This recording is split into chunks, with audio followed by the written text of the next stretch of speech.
The first item I must deal with is the letter of appointment.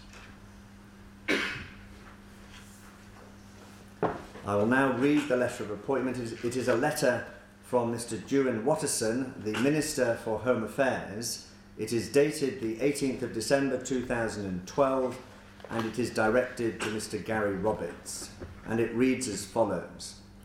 Dear Mr. Roberts, confirmation of appointment, Chief Constable, Isle of Man Constabulary. Following your acceptance of the offer of appointment and after consultation with the Council of Ministers, I can formally confirm your appointment as Chief Constable of the Isle of Man Constabulary with effect from 1st January 2013, further to Section 2, subsection 1 of the Police Act 1993. I would like to take this opportunity to thank you for your 28 years of dedicated service in the Isle of Man Constabulary and wish you all the best for the future. That is the letter of appointment. We now turn to the oaths. There are two oaths to be administered, the oath for the Chief Constable and the oath of allegiance. And I've asked Mr. Roberts please to come up to the bench now to take those two oaths.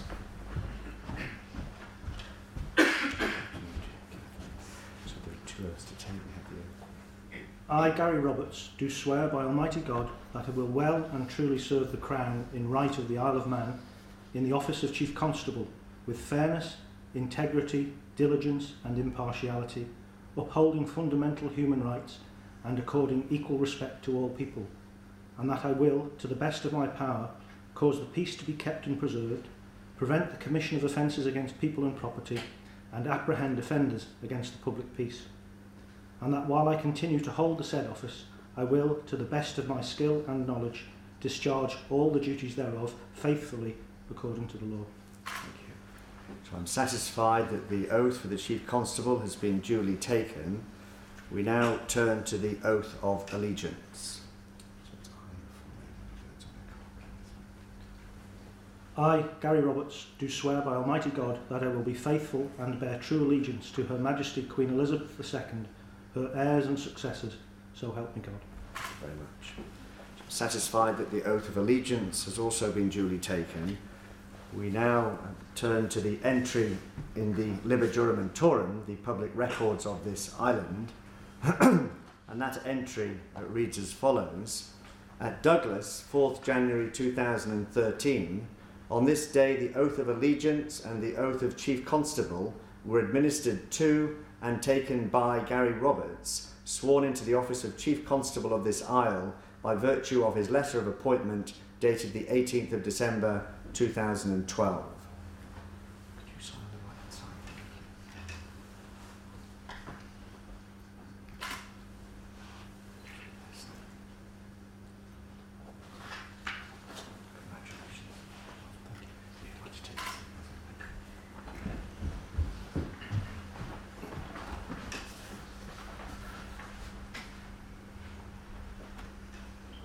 I think we should all give the new Chief Constable a big round of applause.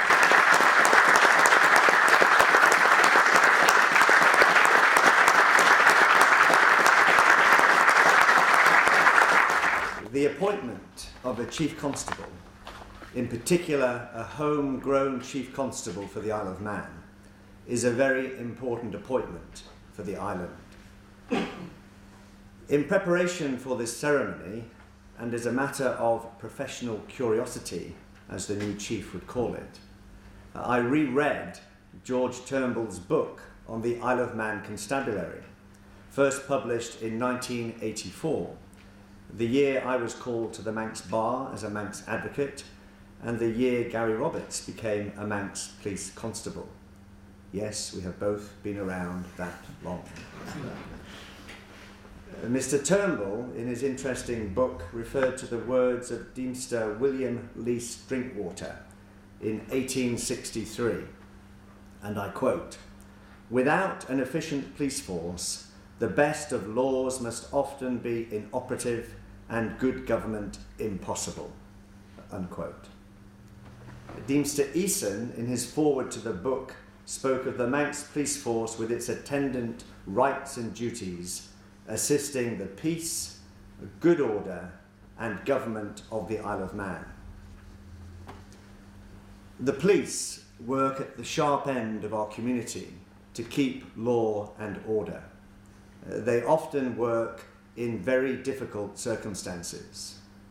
We should respect and value the good work they do on our behalf. Without them, it would be difficult, if not impossible, to maintain good government and a civilized society. The very foundation of a civilized democratic society rests on the rule of law and compliance with the law. The police are there to ensure compliance with the law. The Chief Constable will be at the forefront of the maintenance of law and order and the advancement of policing on the island. He has much experience and expertise in these areas. I have a document before me signed by the Lieutenant Governor and the Chairman of the Home Affairs Board, dated the 6th day of April 1984. And it reads as follows: the Home Affairs Board doth hereby appoint Gary Roberts to be a police constable in the Isle of Man on probation with effect from the 16th day of April 1984. Gary Roberts obviously had a successful probationary period and is still with us.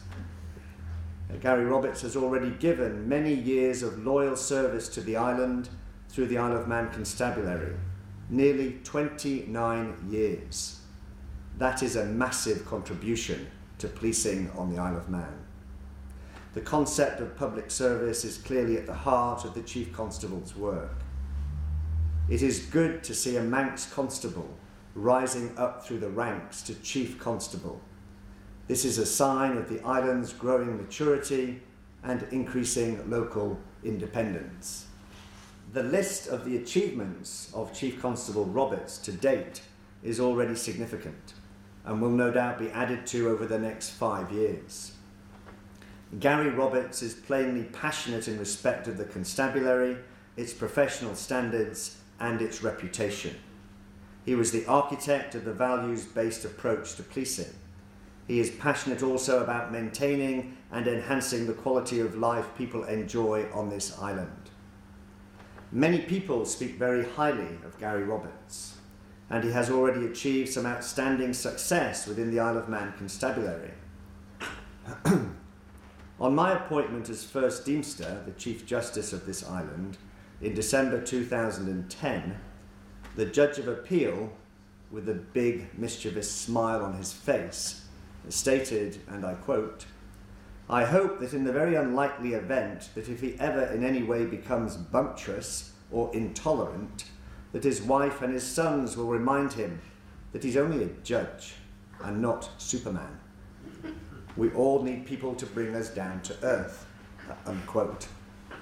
How right the wise Judge of Appeal was.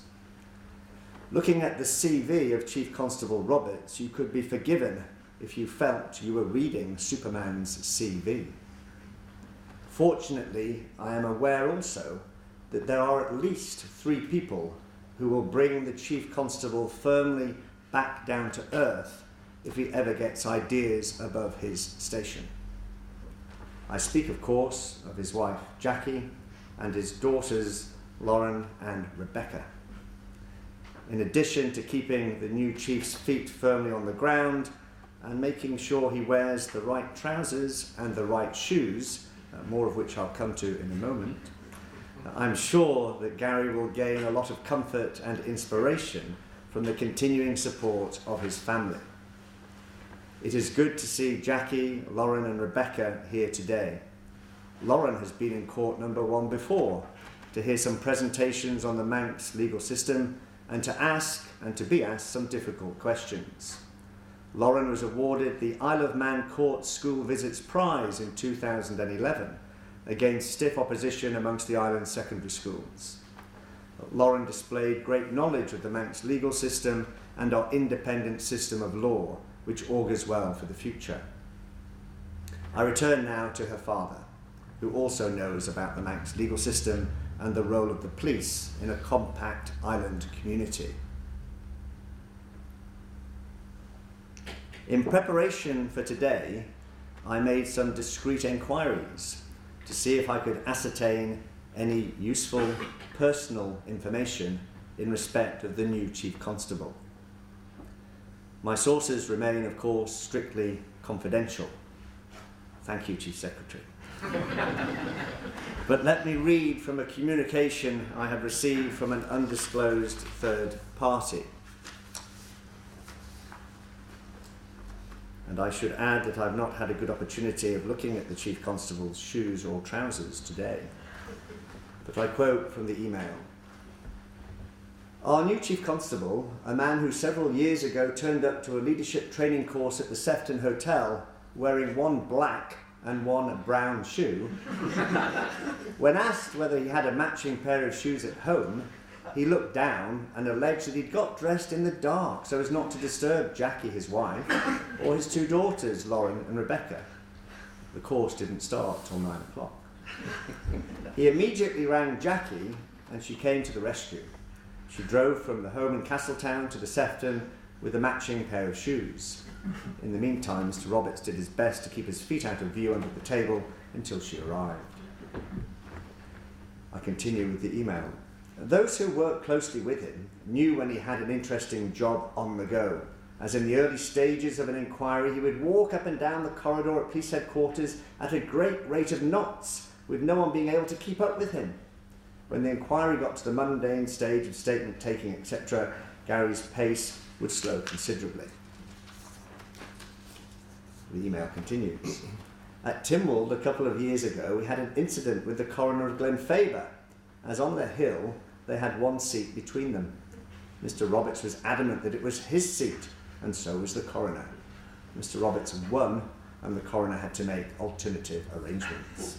A real exercise of power and authority. I continue with the quote from the email.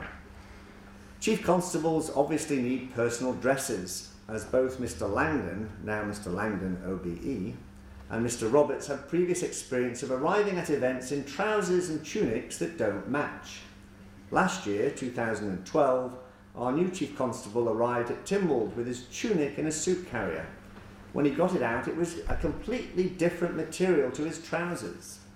Fortunately for Mr. Roberts, someone had left a spare pair of trousers in the police control vehicle that were a better match than the ones he was wearing, although they weren't a particularly good fit. So once again, he's had to rely on other people to ensure that he paraded for duty in his normal, immaculate state. Unquote. We all need good people to support us, but let us leave shoes and tunics behind and move on to more serious matters now.